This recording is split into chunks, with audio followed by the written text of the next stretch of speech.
নমস্কার, আমি সুস্মিতা। সবাইকে স্বাগত জানাচ্ছি সুস্মিতাস অডিও মাল্টিভার্স ইউটিউব চ্যানেলে। ভগবান রাধাকৃষ্ণের নাম নিয়ে শুরু করছি আমার আজকের পাঠ। আমার আজকের নিবেদন প্রখ্যাত লেখক বিভূতিভূষণ বন্দ্যোপাধ্যায়ের লেখা একটি বিখ্যাত ছোট গল্প, প্রত্যাবর্তন। মাথাটা আগে থেকেই ঝিমঝিম করছিল, আবার বোধহয় জ্বর আসছে। পাল্লা হরিশপুরের মাইনর স্কুলে পড়ি। বাবার হাতে পয়সা নেই, মা কান্নাকাটি করেন। ছেলেটার লেখাপড়া হলো না, তাই পাল্লা ইউনিয়ন বোর্ডের প্রেসিডেন্ট সরানন চ্যাটার্জি আমার সাবেক স্কুলের মাস্টার মহাশয়ের অনুরোধে পাল্লার মাইনর স্কুলে বিনা মাইনেতে পড়তে দিয়েছেন। গ্রামের পুরুত ঠাকুর শ্রী গোপাল চক্রবর্তী দয়া করে তার বাড়িতে আমার খাওয়া থাকার ব্যবস্থা করেছেন। আমি এখানে আজ বছরখানেক হলো আছি। থাকতে পারিনি ভালোভাবে দু কারণে, সে কথা কেউ জানে না, মা জানত, কিন্তু মা তো এখন নেই এখানে। প্রথম ম্যালেরিয়া জ্বরে ভুগছি আজ 1 বছর, কত ওষুধ খাচ্ছি কিছুতেই সারে না। দ্বিতীয় কারণটা, আমার ছোট ভাই দেশে আছে, তার নাম নন্তু। বড় চমৎকার ছেলে সে, 7 বছর বয়স হলো। আগে আমায় ডাকত তাতা, ও তাতা, এখন দাদা বলেই ডাকে। সুন্দর দেখতে। নন্তুকে না দেখে বড় কষ্ট হয়। সেদিন টিফিনের ছুটি হবার আগেই মাস্টার মশাইকে বলি, স্যার, আমার জ্বর আসছে। ননি মাস্টার আমার দিকে চেয়ে সহানুভূতির সুরে বললেন, আবার জ্বর? হ্যাঁ স্যার। বাড়ি যাবি?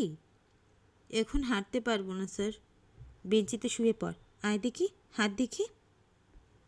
হাত দেখতে হলো নে, গায়ে হাত দিয়েই বললেন, এ বড্ড জ্বর যে, গা পুড়ে যাচ্ছে, শুয়ে পড়। শুয়েই পড়ি বেঞ্চিতে।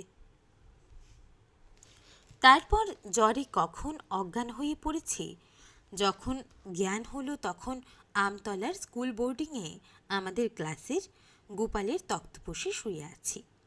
গোপাল আমার পাশে দাঁড়িয়ে বললে, কেমন আছিস বিনোদ? সে কোথা থেকে দৌড়ে এসেছে, গায়ে ঘাম, মুখে রোদে রাঙা হয়ে আছে। বললাম, দৌড়ুচ্ছিলি? হ্যাঁ, সার তাড়াচ্ছিলাম, হেডমাস্টারের কপি ক্ষেত সাবার করেছে। আমার গায়ে হাত দিয়ে দেখ, জ্বর আছে? বেশ আছে। বাড়ি যাবি নে? হাঁটতে পারলেই যাব। তাই যা, এখানে শোবার জায়গা নেই। কোথায় থাকবি? বাড়ি যা। বাড়ি যাব কোথায় তাই ভাবি, এ আমার নিজের বাড়ি নয়। যার বাড়ি থাকি তিনি বাড়ি বাড়ি ঠাকুর পুজো করে বেড়ান। তার বাড়িতে খুব খাটতে হয় আমাকে। তার ছোট মেয়েটাকে সর্বদা কুলে করে বসতে হয়। একটু যদি কেঁদে ওঠে খুকি, তার মা আমার উপর চটে যান। একদিন মনে আছে, স্কুল থেকে বাড়ি গিয়েছি, খিদে সমস্ত শরীর হালকা হয়ে গিয়েছে। খুকিকে আমার কুলে দিয়ে তার মা রান্নাঘরে ঢুকলেন। আমি আসবার আগে থেকেই খুকি কাঁদছিল। আমার কুলে উঠে আরও কাঁদতে লাগলো। আমি কত বুঝালাম, কত ছড়া বললাম, গান গাইলাম, কিছুতেই শুনলে না, কান্নাও থামল না।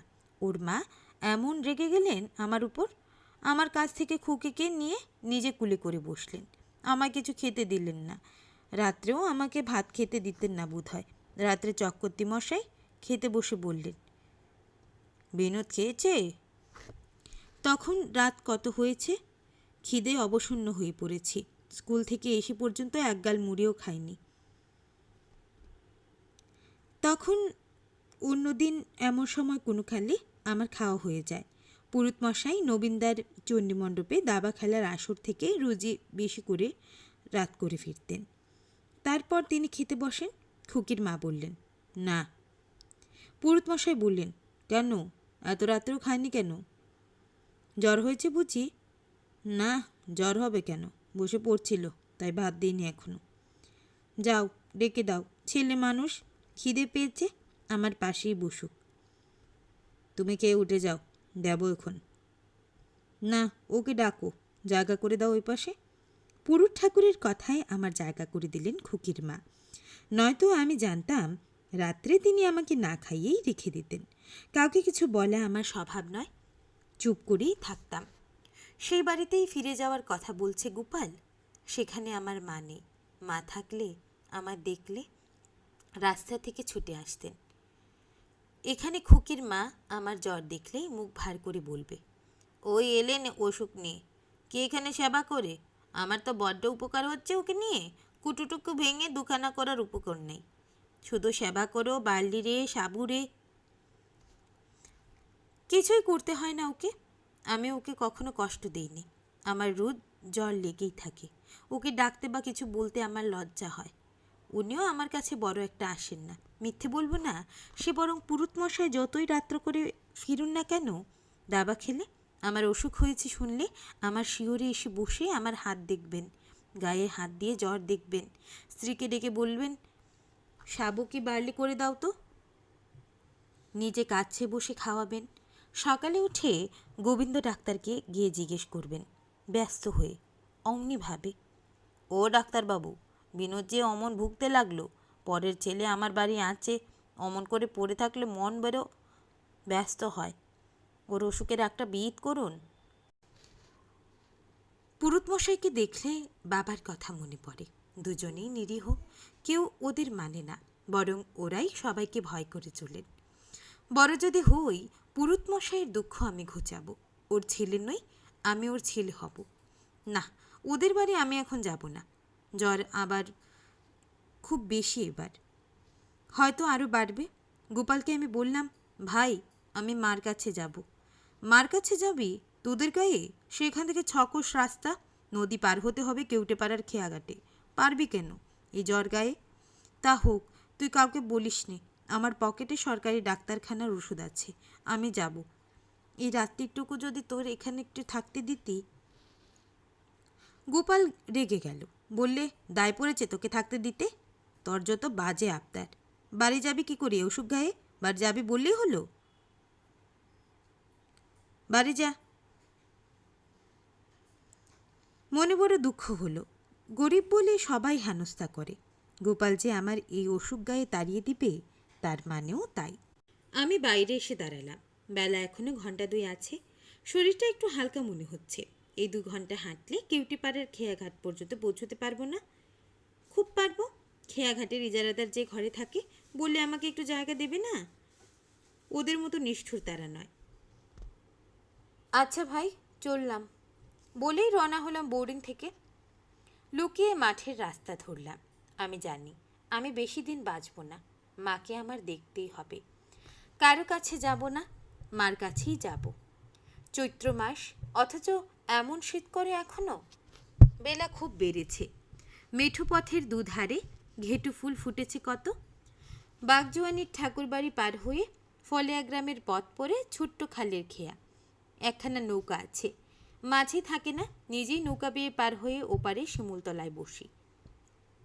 শিমুল ফুল ফুটেছে গাছটাতে, টুপটাপ করে রাঙা ফুল ঝরে পড়ছে। শুকনো কঞ্চির বেড়া গিয়েছে পুরো খালির ধারে ধারে। ঘেটু ফুলের কি সুন্দর সুগন্ধ বেরোচ্ছে পরন্ত রোদে। নিঃশ্বাস টেনে শুকি।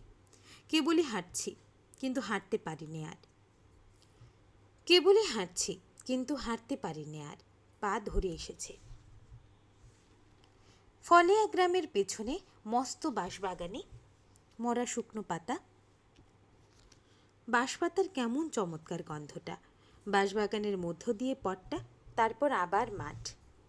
মাঠের মধ্যে বড় একটা যজ্ঞি ডুমুর গাছ। থুলো থুলো যজ্ঞি ডুমুর পেকে টুপটুপ করছে গাছে। আমার গা বমি বমি করছিল। ডুমুর তলায় বসে বমি করলাম। গা কেমন ঝিমঝিম করতে লাগলো। জল তেষ্টা পেল। ঠান্ডা জল কোথায় পাই? অবসন্ন হয়ে থাকলে চলবে না, মার কাছে পৌঁছতেই হবে। কখনো একা এত দূর পথ হাঁটিনি, ভয় করছে। অন্য কিছুর ভয় নেই। চিলতেমারি গ্রামের শ্মশানটা রাস্তার ধারেই পড়ে। চিলতেমারি যেতে অবশ্যি সন্ধ্যা হবে না। হে ভগবান, যেন সন্ধ্যা না হয়। মাকে দেখতেই হবে, তার আগে যেন সন্ধ্যা না হয়, অথবা না মরি হে ঠাকুর। একটা কাদের বাড়ি পথের ধারে। দরজায় দাঁড়িয়ে বললাম, একটু জল দেবে? একটি 10-12 বছরের মেয়ে আমার সামনে এসে বললে, কি জাত? ব্রাহ্মণ। আমাদের জল খাবে? তা হোক, দাও। মেয়েটি একটু পরে একখানা পাটালি আর 1 ঘটি জল নিয়ে এসে আমায় দিলে। আমার দিকে ভালো করে চেয়ে দেখে বললে, তোমার কি হয়েছে? জ্বর। কোথায় বাড়ি? মনোহরপুরে। পাটালি খাবো না, শুধু জল দাও। জল খেয়ে আমি হেঁটে চললাম অতি কষ্টে। মেয়েটা আমার দিকে আশ্চর্য হয়ে চেয়ে রইল কতক্ষণ।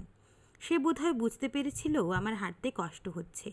সে চেঁচিয়ে বললে, আজ এখানে থেকে গেলেই পারতে। হ্যাঁ গো। আমি ঘাড় নেড়ে বললাম, না, আমাকে যেতেই হবে। মার জন্য মন কেমন করছে।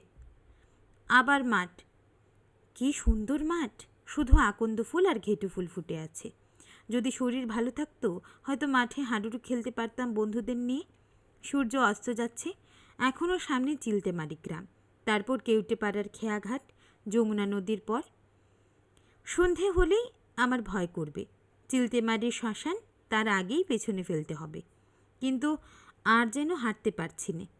শরীর কেমন করছে। একটা তুঁত গাছের তলায় গুড়ি ঠেস দিয়ে বসে দম নেই। সূর্যটার দিকে চেয়ে চেয়ে দেখি, সূর্য ডুবলেই অন্ধকার হয় না। ভরসা একেবারে ছাড়িনি। আচ্ছা, তুততলায় যদি আরেকটু খানিকটা বসি?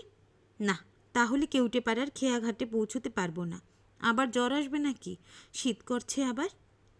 একদা ওষুধ প্যাকেট থেকে বের করে নাক টিপে খেয়ে নিলাম। বিকট তেতো কুইনিন মিক্সচার।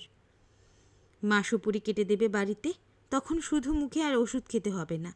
চিলতেমারি ছাড়লাম প্রাণের দায়ে জুড়ে হেঁটে। শ্মশান রাস্তার বাদিকে তেলাকুচু আর সোয়াদি গাছের নিবিড় ঝোপে অন্ধকার হয়ে আসছে। আর চোখে একবার চেয়ে চেয়ে দেখে সন্তর্পণে রাস্তা পার হয়ে যাচ্ছি। সত্যি আর কিন্তু হাঁটতে পারছি না। কেউটেপাড়া এখনও কত দূর? এই দূরে বাঁশবন দেখা যাচ্ছে কেউটেপাড়া গ্রামের। এখনও অনেক দূর। এই বড় মাঠটা পার হতে হবে। জনপ্রাণী নেই এই সন্ধ্যের সময় মাঠে, কেউ দেখবারও নেই। কেন গোপাল আমায় তাড়িয়ে দিলে বোর্ডিং থেকে? আমার ভয়ানক জ্বর এসছে, আবার জ্বর এসছে। কেউটেপাড়া কত দূর? চোখে যেন সর্ষের ক্ষেত দেখছি চারিদিকে। পুরুত ঠাকুরের স্ত্রী রাগ করে বলছেন, মা গো, ছেলেটা শুধু জ্বর আর জ্বর, পরের আপদ কে দেখাশোনা করে? আজই বিদায় করে দাও। ননি মাস্টার বলছে, ওর পা ফুলেছে, ও বাঁচবে না, ও এবার যাবে। ডান দিকে একটা বড় আম গাছ রাস্তার ধারে। ওইখানে একটু শুয়ে জিরিয়ে নেব, আরেক দাগ ওষুধ খাবো। আর হাঁটতে পারছি না, ভীষণ জ্বর এসছে। হঠাৎ আমার মনে হলো ওই আমতলাতেই মা আঁচল বিছিয়ে বসে আছেন। আমি আসবো বলেই কখন থেকে বসে আছেন। মা এগিয়ে এসেছেন আমায় নিতে। আমি টলতে টলতে মার কোলে শুয়ে পড়ি। মাথায় একটা কিসের চোট লাগলো। তারপর আমার আর জ্ঞান নেই। অন্ধকার নামলো মাঠে। এতক্ষণ শুনছিলেন বিভূতিভূষণ বন্দ্যোপাধ্যায়ের লেখা বিখ্যাত ছোট গল্প প্রত্যাবর্তন। নমস্কার।